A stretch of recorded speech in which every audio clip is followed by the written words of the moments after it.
പൗരത്വം നേടുന്നതോ പൗരത്വം ഉപേക്ഷിക്കുന്നതോ ഏതാണ് വലിയ വാർത്ത? പൗരത്വ നിയമ ഭേദഗതി അടിസ്ഥാനമാക്കി 300ഓളം പേർക്ക് പൗരത്വം നൽകിയതിനെപ്പറ്റി അഭിമാനത്തോടെ പറയുമ്പോൾ ഇന്ത്യൻ പൗരത്വം ഉപേക്ഷിക്കുന്നവരുടെ എണ്ണം എല്ലാ വർഷവും കുത്തനെ കൂടുന്ന കാര്യം എത്ര പേർ ഓർക്കുന്നു?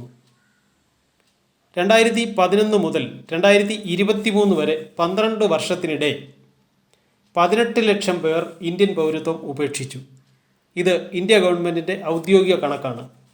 കഴിഞ്ഞ വർഷം ജൂലൈയിൽ കേന്ദ്ര വിദേശകാര്യമന്ത്രി എസ് ജയശങ്കർ ലോക്സഭയിൽ വെളിപ്പെടുത്തിയ പ്രകാരം 2022 മാത്രം ഇന്ത്യൻ പൗരത്വം ഉപേക്ഷിച്ചവർ 2.25 ലക്ഷത്തിലേറെയാണ്. തൊട്ടു തലേ വർഷം 1,63,000 പേർ വിദേശ പൗരത്വം സ്വീകരിച്ച് ഇന്ത്യൻ പാസ്പോർട്ട് സറണ്ടർ ചെയ്തിട്ടുണ്ട്. പൗരത്വം ഉപേക്ഷിച്ചവർ എങ്ങോട്ടാണ് പോകുന്നതെന്ന് ചോദിച്ചാൽ OECD രാജ്യങ്ങളിലേക്ക് എന്ന് ഉത്തരം. OECD എന്ന് പറഞ്ഞാൽ സമ്പന്ന രാജ്യങ്ങളുടെ സംഘടനയായ organisation of economic cooperation and development എന്നർത്ഥം. America, Canada, France, Germany, Italy, Netherlands തുടങ്ങി 38 രാജ്യങ്ങളുടെ സംഘടനയാണിത്. ലോകമൊട്ടാകെ നിന്ന് OECD രാജ്യങ്ങളിലേക്ക് കുടിയേറാനാണ് വിദ്യാർത്ഥികൾക്കും തൊഴിലന്വേഷകർക്കും ഒരേപോലെ താൽപ്പര്യം. 2023 വിവിധ രാജ്യങ്ങളിൽ നിന്നായി 28 ലക്ഷം പേരാണ് OECD രാജ്യങ്ങളിലേക്ക് കുടിയേറിയത്. ഇതിലേറ്റവും കൂടുതൽ ഇന്ത്യക്കാരായിരുന്നു. ആദ്യം വിദ്യാർത്ഥി, തുടർന്ന് തൊഴിലന്വേഷകനും വൈകാതെ ജീവനക്കാരനും, പിന്നാലെ സ്ഥിരതാമസക്കാരൻ, അതായത് വിദേശ പൗരത്വം സ്വീകരിച്ചയാൾ. ഇതാണ് കഴിഞ്ഞ 20 വർഷമായി കുടിയേറ്റക്കാരുടെ രീതി. അതിന് മുൻകാലങ്ങളിൽ സ്വന്തം നാട്ടിലെ പഠനം കഴിഞ്ഞ് തൊഴിൽ തേടിയായിരുന്നു വിദേശത്ത് എത്തിയിരുന്നതെങ്കിൽ ഇന്ന് ഉന്നത വിദ്യാഭ്യാസത്തിനായി 17 തികയും മുമ്പേ വിദേശത്ത് താമസം തുടങ്ങുകയാണ്. പഠനം കഴിഞ്ഞ് തൊഴിൽ നേടുന്ന ഇവർ തിരിച്ചു വരുന്നതിനെപ്പറ്റി ആലോചിക്കുന്നില്ല. എന്തിനാലോചിക്കണം? ഉന്നത ജീവിത നിലവാരം, ശുദ്ധവായു, ശുചിത്വം, നികുതി കുറവ്, വ്യക്തി സ്വാതന്ത്ര്യം, സഞ്ചാര സ്വാതന്ത്ര്യം, ഇതൊക്കെ ആരാണ് ആഗ്രഹിക്കാത്തത്? ലോകത്തെ 3ാമത്തെ സാമ്പത്തിക ശക്തിയാകാൻ കുതിക്കുന്ന ഇന്ത്യയിൽ മേൽപ്പറഞ്ഞ കാര്യങ്ങളിൽ എത്ര റാങ്ക് കിട്ടും? ലോകത്തെ ഏറ്റവും മലിന നഗരമാണ് ഇന്ത്യയുടെ തലസ്ഥാനമായ ഡൽഹി. ഒരിക്കൽ 4 ദിവസത്തെ ഡൽഹി സന്ദർശനത്തിന് അമേരിക്കൻ പ്രസിഡന്റ് ഒബാമ എത്തിയപ്പോൾ ഒബാമയുടെ ആയുസിൽ 4 ദിവസം കുറഞ്ഞു എന്ന് ഒരു അമേരിക്കൻ പത്രം രൂക്ഷമായി കളിയാക്കിയപ്പോൾ ഇന്ത്യക്ക് മറുപടി പറയാനില്ലായിരുന്നു. നിലവിൽ ലോകത്തെ 5ാമത്തെ സാമ്പത്തിക ശക്തിയാണ് ഇന്ത്യ. തൊട്ടു മുന്നിൽ ജപ്പാനും ജർമ്മനിയും ചൈനയുമാണ്. 1ാം സ്ഥാനത്തുള്ള അമേരിക്കയിൽ കുടിയേറാനാണ് ഏവർക്കും താൽപ്പര്യം.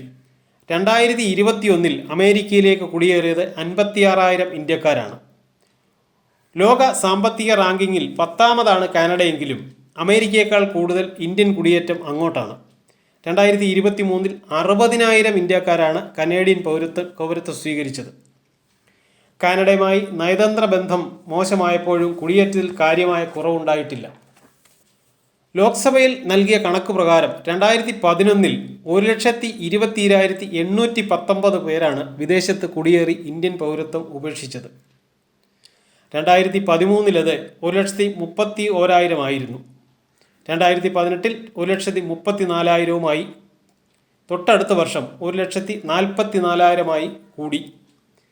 2021 ആയപ്പോൾ ഇന്ത്യൻ പൗരത്വം ഉപേക്ഷിച്ചവർ 1,63,000 12 വർഷത്തിനിടെ ഏതൊക്കെ സംസ്ഥാനങ്ങളിൽ നിന്ന് എത്ര പേർ ഇന്ത്യൻ പൗരത്വം ഉപേക്ഷിച്ചു എന്നതിൻ്റെ കണക്ക് പുറത്തു വന്നിട്ടില്ല.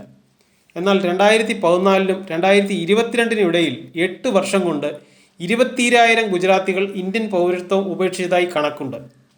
ഗുജറാത്ത്, പഞ്ചാബ്, ഡൽഹി, തമിഴ്നാട്, ആന്ധ്ര, കേരളം എന്നിങ്ങനെയാണ് ഇന്ത്യൻ പൗരത്വം ഉപേക്ഷിക്കുന്നവരുടെ സംസ്ഥാനതല പട്ടിക.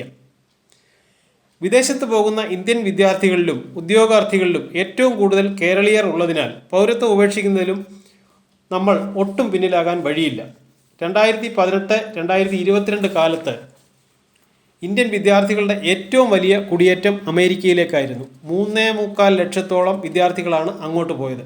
ഇതേ കാലത്ത് ഇംഗ്ലണ്ടിലേക്ക് 3.17 ലക്ഷവും ആസ്ട്രേലിയയിലേക്ക് 2.39 ലക്ഷവും വിദ്യാർത്ഥികൾ കുടിയേറി. വിദേശ പൗരത്വം നേടിയ ഇന്ത്യക്കാരന് മുന്നിൽ ഇന്ത്യൻ പൗരത്വം ഉപേക്ഷിച്ച് ഇന്ത്യൻ പാസ്പോർട്ട് സറണ്ടർ ചെയ്യുകയേ മാർഗമുള്ളൂ. ഇരട്ട പൗരത്വം ഇന്ത്യ അംഗീകരിക്കുന്നില്ല. അതുകൊണ്ട് ഇരട്ട പാസ്പോർട്ടും നിയമവിരുദ്ധമാണ്. വിദേശ പൗരത്വം സ്വീകരിക്കുന്ന ഇന്ത്യക്കാരൻ ഇന്ത്യൻ പാസ്പോർട്ട് ഇന്ത്യൻ നയതന്ത്ര കാര്യാലയത്തിലോ റീജിയണൽ പാസ്പോർട്ട് ഓഫീസിലോ സറണ്ടർ ചെയ്ത് സർട്ടിഫിക്കറ്റ് കൈപ്പറ്റണം.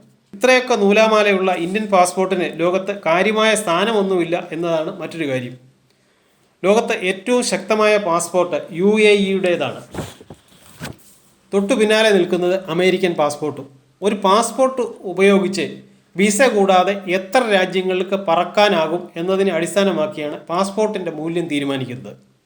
അതനുസരിച്ച് UAEയുടെ പാസ്പോർട്ടിൽ 200ഓളം രാജ്യങ്ങളിൽ വിസ ഇല്ലാതെ പോകാം. അവർക്ക് വിസ എടുത്ത് പോകേണ്ടത് 18 രാജ്യങ്ങൾ മാത്രമേ ഉള്ളൂ. അമേരിക്കൻ പാസ്പോർട്ടുമായി 173 രാജ്യങ്ങളിൽ കൈയും വീശി കടന്നിയല്ല, കേവലം 25 രാജ്യങ്ങളിലേക്കാണ് വിസ എടുത്ത് പോകേണ്ടത്. ഇന്ത്യൻ പാസ്പോർട്ട് ഉള്ളവർക്ക് വിസ എടുത്ത് ചെല്ലേണ്ടത് 128 രാജ്യങ്ങളിലേക്കാണ്.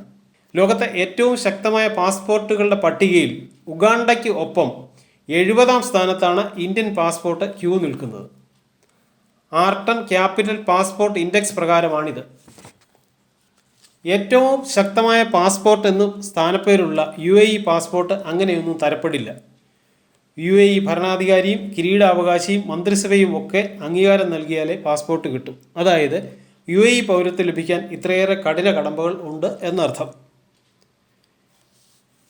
വിദേശ പൗരത്വവും കരുത്തുമുള്ള പാസ്പോർട്ടും കൈവശമുള്ളപ്പോൾ എന്തിനാണ് ഇന്ത്യൻ പൗരത്വവും കഴകത്തില്ലാത്ത പാസ്പോർട്ടും ചുമക്കുന്നതെന്നാണ് ചോദ്യം. അമേരിക്കയിൽ 2018നും 2023നും ഇടയിൽ 3.25 ലക്ഷം കുടിയേറ്റ ഇന്ത്യക്കാർ ഇന്ത്യൻ പൗരത്വവും പാസ്പോർട്ടും ഉപേക്ഷിച്ചു. കാനഡയിൽ ഇത് 1.61 ലക്ഷമായിരുന്നു. ആസ്ട്രേലിയയിൽ 1.31 ലക്ഷവും.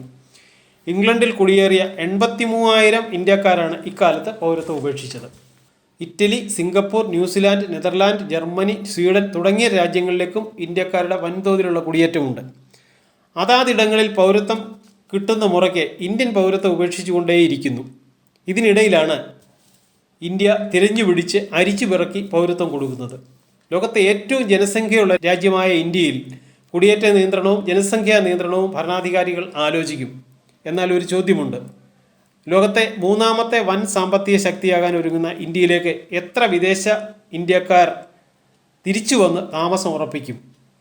വൃത്തിയുള്ള പരിസരവും ശുദ്ധവായുവും വെള്ളവും സുഗമമായ സഞ്ചാരവും തുടങ്ങി എത്രയോ കാര്യങ്ങൾ ഉറപ്പുവരുത്താൻ ഇന്ത്യക്ക് എന്നാണ് കഴിയുക?